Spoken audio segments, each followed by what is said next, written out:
ये चाहे ये कि दोनों संख्याओं को बराबर करना होगा, संख्याओं को बराबर करना होगा।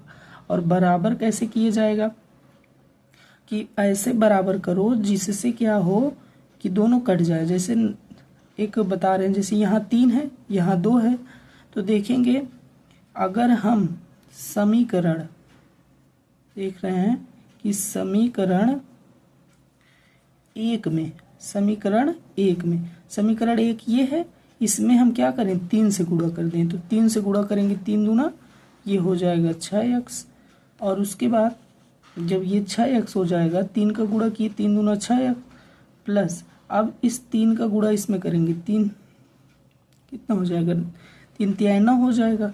फिर 3 का गुणा इसमें करेंगे तो 12 तिहाई कितना हो गया 36 हो गया।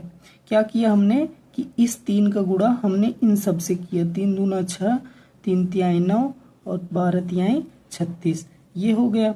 अब क्या करेंगे हम कि ऊपर वाले 2 का गुणा इन सब में कर लेंगे।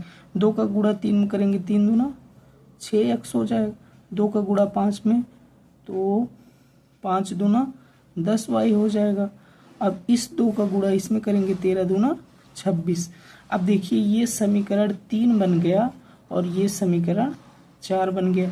अब देखिए ये 3 बना ये 4।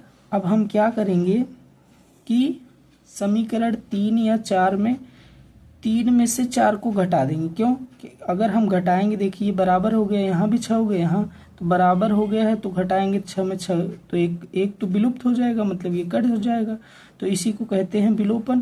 तो क्या करेंगे हम देखें ये भी 6 हो गया, ये भी 6 हो गया। अगर हम इसको घटाएंगे तो जब घटाएंगे तो 6 में से 6 कट गया 0 हो जाएगा। अब देखेंगे यहाँ ये माइनस ये प्लस था तो माइनस हो गया, तो 10y में से 9y घटा देंगे तो बचेगा कितना -y। और यहाँ देखिए ये भी घटेगा, तो 36 में से 26 घटाएंगे तो कितना होगा 6 में से 6 घटाएंगे 0 और 3 में से 2 घटा देंगे 1। अब देखिए ये y का मान जो है अगर यहाँ माइनस आया है तो इस माइनस को यहाँ कर देते हैं, तो y का मान कितना आ गया y का मान 10 हो गया। तो हमने कैसे किया, कैसे विलुप्त किया ये हमने आपको बताया है।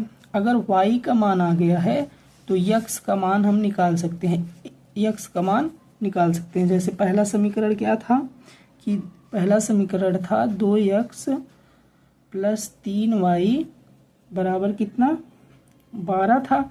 यही पहला सवाल था कि 2x प्लस 3y बराबर 12।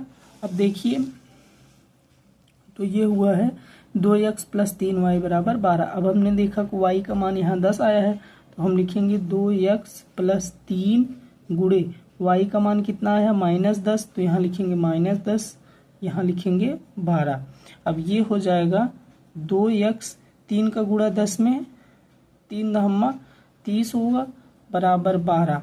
अब देखिए यहाँ लिखेंगे 2x बराबर 12, ये -30 है इधर जाएगा +30 हो जाएगा, तो ये हो जाएगा 2x बराबर 30 और 12 जोड़ेंगे कितना हो जाएगा ये होगा 42 होगा। तो x बराबर क्या हो जाएगा 42, ये बटे में क्या हो जाएगा 2, तो काट देंगे 2 दूना 4 2 1 के 2, तो x का मान कितना आ गया x का मान 21 आ गया और y का मान -10।